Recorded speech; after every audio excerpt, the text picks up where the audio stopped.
आजाद nation news, पैनी नजर हर खबर। चंदौली प्रीति यादव ऑनर किलिंग मामले में नया मोड़ सामने आया है। प्रीति के पति ने चंदौली पुलिस पर आरोप लगाते हुए सोशल मीडिया पर एक शमशान घाट की पर्ची वायरल की है। इस प्रमाण पत्र और इसके बनाने के तरीके को लेकर अंकित ने सवाल खड़े किए हैं। यही नहीं, इसे जारी करने वाली महिला खुद इसके औचित्य पर सवाल उठा रही है, जिससे चंदौली पुलिस की जांच एक बार फिर सवालों के घेरे में आ गई है। तो वहीं निर्भया मामले की वकील सीमा समृद्धि ने भी सोशल मीडिया के जरिए चंदौली पुलिस पर सवाल उठाते हुए कार्रवाई की मांग की है। हालांकि इस पूरे मामले में पुलिस का कहना है कि अभी विवेचना प्रचलित है, मामले की जांच के बाद कार्रवाई की जाएगी। दरअसल प्रीति यादव ऑनर किलिंग मामले में एक शमशान घाट की एक पर्ची सामने आई है, जिसमें 29 नवंबर को प्रीति के अंतिम संस्कार की बात कही गई है। अंकित का आरोप है इसमें प्रीति के परिजनों ने झूठी दाह संस्कार की पर्ची कटवाई थी। बैक डेट में जिस महिला ने वो पर्ची काटी वह महिला पढ़ी लिखी बिल्कुल नहीं है। उसने बताया कि प्रीति के परिजन उसके घर दिनांक 7 दिसंबर को गए थे और बैंक में पैसा फंसा हुआ है, इसलिए पर्ची काट दीजिए ये बोलकर पर्ची ले गए। बाद में फिर शाम को आए और उसका अंगूठा लगवाए हैं। रजिस्टर पर भी कोई प्रीति यादव का नाम नहीं मेंशन था। यही नहीं, अंकित का दावा है कि उस झूठी पर्ची को पुलिस अपनी केस डायरी का हिस्सा बना लिया है। ये बात सही पाई गई है कि प्रमाण पत्र जारी करने वाली महिला पढ़ी लिखी नहीं है और दाह संस्कार के कई दिन बाद बैंक से पैसा निकालने की बात कहते हुए प्रीति के परिजनों ने प्रमाण पत्र बनाया था, जिसे खुद उन्हीं लोगों ने ही भरा है। हमने सिर्फ उसमें अंगूठा लगा दिया है। जला था 4 बजे लगभग 29 तारीख को। 29 तारीख को? हाँ, 4 बजे के लगभग रहा था। अच्छा, आप लोगों ने उसकी कोई एंट्री की थी अपने यहाँ? नहीं, 20-25 आदमी रहे थे, वो लोग रसीद बनवा के लेके गए थे, कहे कि हमारे पैसा फंसा हुआ है और कोई वैसा बात नहीं है।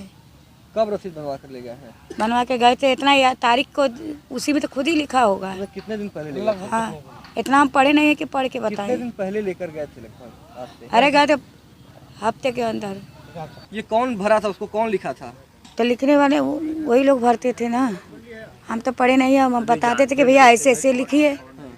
मरे वाले का उम्र रहता है, डाक देवानी का नाम रहता है, थाना जिला दर पता यही सब रहता है। अच्छा, तो आपने ये कहाँ जारी किया था? यहीं से जारी किया था कि अपने घर से जारी किया था? वो तो कागज तो वहाँ से बना था। कहाँ से? घर से। यही नहीं, अंकित का आरोप है कि आईपीसी की धारा 302, 201 के तहत मुकदमा दर्ज करने के बावजूद पुलिस द्वारा कोई कार्रवाई नहीं की जा रही है।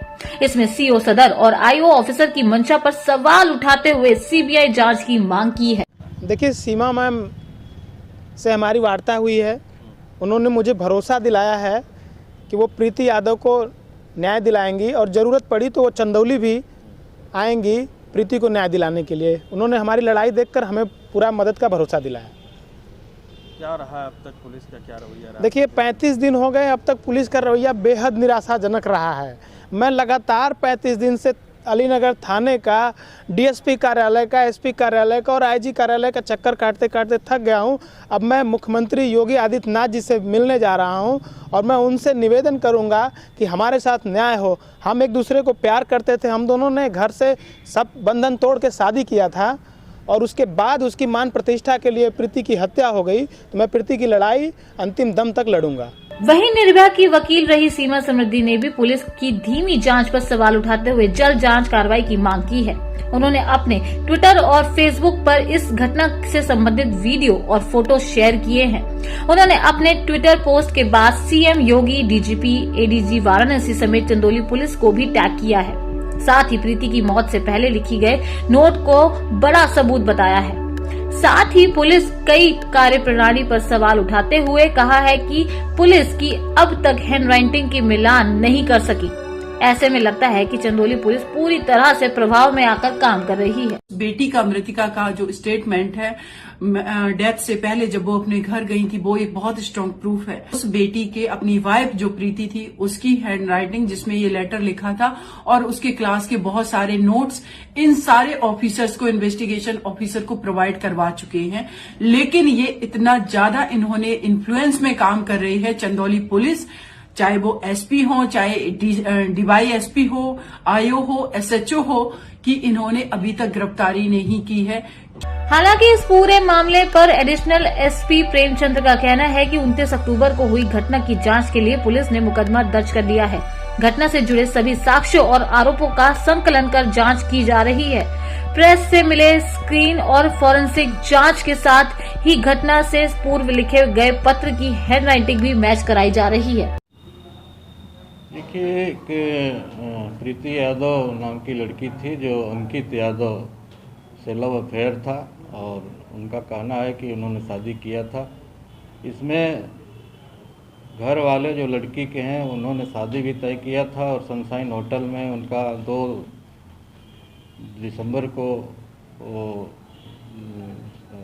रिंग सेरेमनी की भी डेट थी जिसके लिए होटल बुक किया गया था। और उसके बाद 29 तारीख को ही एक घटना हुई जिसमें घर वाले ये बता रहे हैं कि लड़की जो है इलेक्ट्रिक प्रेस से चिपक गई थी और उसकी डेथ हो गई थी और उन्होंने बिना किसी सूचना दिए ले जाकर लड़की का दाह संस्कार कर दिया था। तो ये घटना थी। इस संबंध में विवेचना थाना अलीनगर से प्रचलित है और अंकित यादव ने एक पत्र भी दिया है हिंदी में लिखा हुआ, जिसकी फोरेंसिक जांच कराई जा रही है। और जो प्रेस पर चमड़ी चिपकी हुई थी उसके लिए डीएनए टेस्ट के लिए भेजा जा रहा है, जिसमें जैसी भी स्थिति आएगी विवेचना से उस हिसाब से कार्रवाई की जाएगी। उस संबंध में भी जो भी पर्ची मिली है उस संबंध में पूछताछ की जा रही है। शमशान घाट पर जो भी पुजारी है जो भी वहाँ के कर्मचारी हैं उनसे भी बातचीत की जाएगी इस तरह से कैसे क्या पर्ची का वो।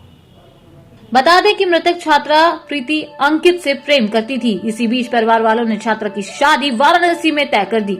जबरन शादी तय किए जाने की बात से छात्रा नाराज हो गई। उसने शादी से इनकार कर दिया। आरोप है कि शादी टूटने के बाद परिजनों ने उसके साथ मारपीट की।